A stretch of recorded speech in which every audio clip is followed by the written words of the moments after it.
So what do we know about other programs? So about other programs, aside from Big Brother, Big Sister, some of them do find that, so the result on fading away is quite common. So that's the first thing. Some evaluations, like the Department of Education, did experimental evaluation of 32 different programs in the US, mentoring programs, and they looked at whether they worked in 3 dimensions: school attendance and performance, risky behaviors, and soft skills and personal responsibility. And what they found is that the results were that they were not statistically significant. So that all these programs at the end did not really lead to any positive effects.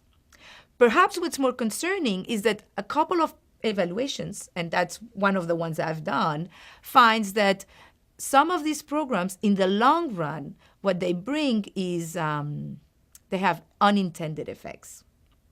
So one of the evaluations is the one that I've done and I studied is the Quantum Opportunity Program. This is a mentoring program for high skill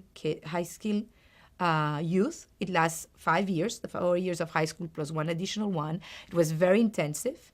It had mentors, it provided human services, and financial incentives. And it was evaluated at the end of the program when the kids were 19, and the results were very positive. Kids that were treated were much more likely to graduate from high school and enroll in college. And there was no effect on risky behaviors. At the age of 22, the effects on high school have faded away.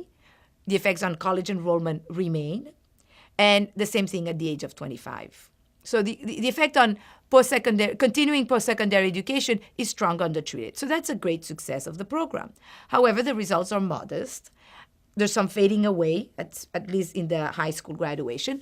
And what was quite surprising is that at the age of 25, so 5 years after the end of the program, we found that among males, the treated were much more likely to engage in risky behavior, in criminal activity, and be arrested than the control group.